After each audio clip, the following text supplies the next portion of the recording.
मार्ग में आप जी को अब पुनः ब्लाइंड फेथ करना पड़ेगा। लेकिन ब्लाइंड फेथ करने से पहले आपने इस मार्ग को जैसे दूध का जला हुआ फूंक मारता है लस्सी को, ऐसे ग्रहण करना। आंखें बंद करके ग्रहण नहीं करना, लेकिन इसको ग्रहण करके फिर आंखें बंद कर लेना। कहने का भाव यह है कि फिर अग्रम अग्रम ना करना, यू नाम लेने पीछे। इस दीक्षा लेने से पहले आप खूब ट्राई करो और खूब परीक्षण करो, सब जो दास बताता उसका प्रमाण देखो, और फिर आंखें बंद करके उपदेश ले लो, और फिर आंखें ही बंद रखना, यानी ब्लाइंड फेथ करना, पूर्ण विश्वास करना दास के एक एक शब्द पर। फिर आपकी भक्ति चलेगी। अब तो आप आते हो दूध के जले हुए, और फिर यहां फूंक मारते हो लस्सी को भी, कोई बात नहीं, कुछ दिन के अंदर आपको अपने आप डिफरेंशिएट का पता लग जाएगा। और खूब ट्राई करो पहले, फिर बाद में अगर बगर करोगे तो भगवान का लाभ मिलना बंद हो जाएगा। दीक्षा लेने के बाद यदि आप दास के वचनों में अविश्वास करते हो, आपका नाम नहीं रहेगा। कह कबीर सुनो भी साधो, मैं तो हूं विश्वास में। अब उस परम पिता परमेश्वर परम पूज्य कबीर जी, जो एक जुलाहा जाति में, एक झोपड़ी में रहने वाला, एक धोती लंगोटी में रहने वाला, और उसको भगवान मानना बालकों का खेल है। लेकिन वो परमात्मा है और थे और रहेंगे, क्योंकि हम समझ नहीं सके। अब उसको कोई परमात्मा मान सकता है? जब दास ने प्रारंभ में कहना शुरू किया तो लोग मजाक किया करते थे कि देख यू भी दानक हो गया। अरे भले हुए कृति, हम तो लेट हो गए, दानक कौन में, हमने तो पहले होना चाहिए था जब पता लग जाता था। कहने का भाव ये था कि दानक का अर्थ है कबीर पंथी। उस कबीर पंथ परमात्मा परमेश्वर के द्वारा दिए हुए वे ऑफ वर्शिप पे, उस रास्ते पर चलने वाले तो हमने पहले बन जाना चाहिए था।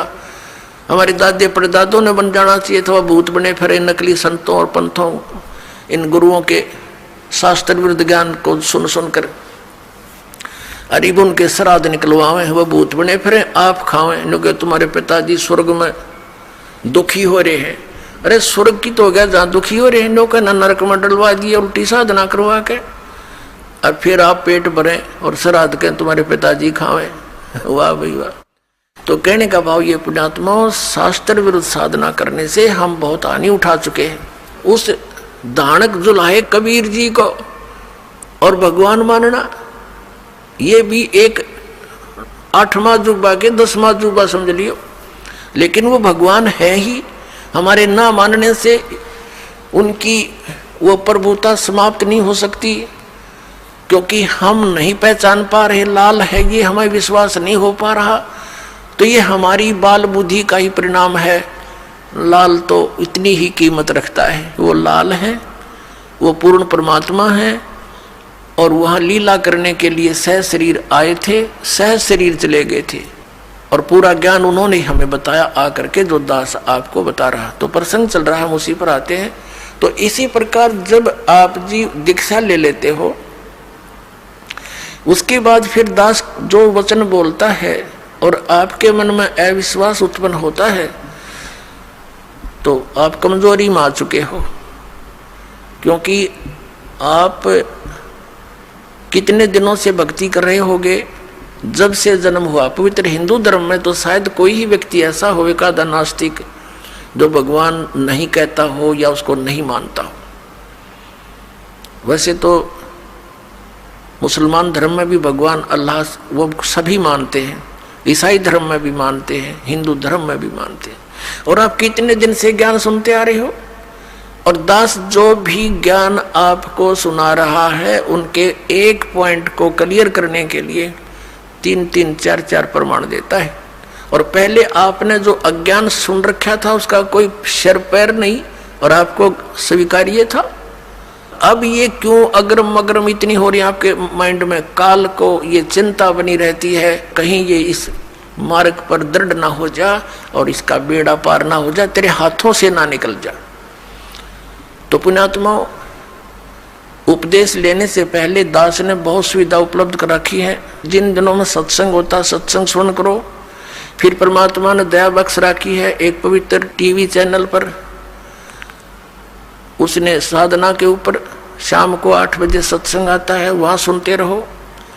कहने का भाव ये है कि आप जी पहले कति कंसेप्ट क्लियर करो, जब आओ यहाँ पर और नाम लेकर फिर जो सही दृढ़ होकर आते हैं उनको कुछ चंद ही दिनों में परमात्मा के वो चमत्कार शुरू हो जाएंगे। क्योंकि कनेक्शन ले लिया बिजली का, कनेक्शन लेते ही आपके पंखे चलेंगे, सब कुछ ठीक चलेगा। यदि कनेक्शन लूज हो गया, ना पंखा चलेगा ना कोई और सुविधा उस पावर से होगी, जो पावर सत्र का काम है तो पावर से ही होगा। तो इस प्रकार आपका अगर कनेक्शन लूज रह गया, यानी आपका नाम खंडित हो गया, तो मालिक की पावर आपके घर पर या आपकी बॉडी में काम नहीं करेगी।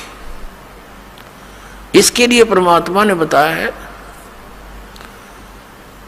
कि अनंत कोटि बाजी जहां अमन रचे सकल ब्रह्मांड ही, कहे कबीर मैं क्या करूं ये काल करे जीव खंड।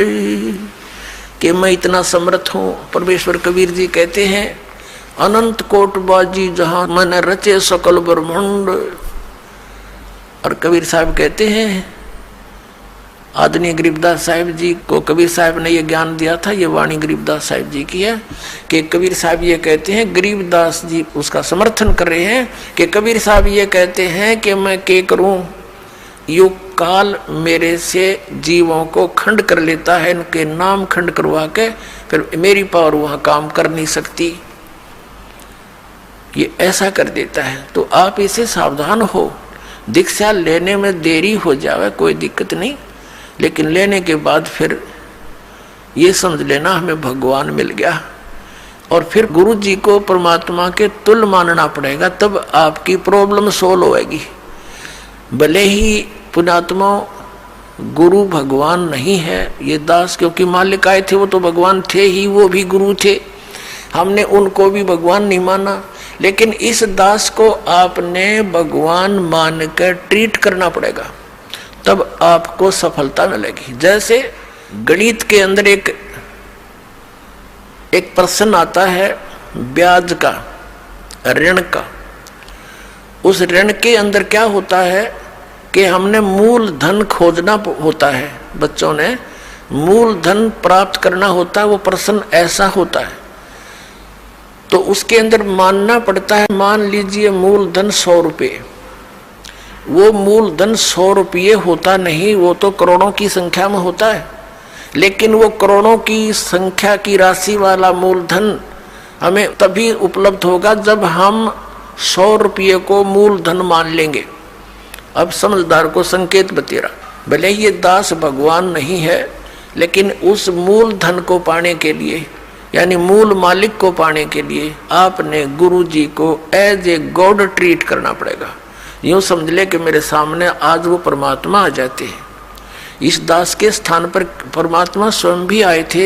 आज से 600 वर्ष पहले 120 वर्ष तक हमारे डले खाकर चले गए, हमारी गालियां खाकर चले गए, जूते खाकर चले गए, क्योंकि जिस बाप का बेटा शराब पी रहा हो और पिता जाकर उसको कहता महफिल में बेटा आजा तू ना नाश करे, तो वो झगड़ा कर देता पिता के साथ, हाथापाई भी कर देता है, एक तरह मेरी बेइज्जती कर दी, क्योंकि होश में है नहीं, नशे में।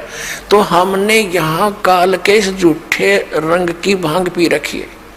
कबीर ये माया अटपटी सब गट आन अड़ी, और किस किस न समझाऊं या कुआ भांग पड़ी।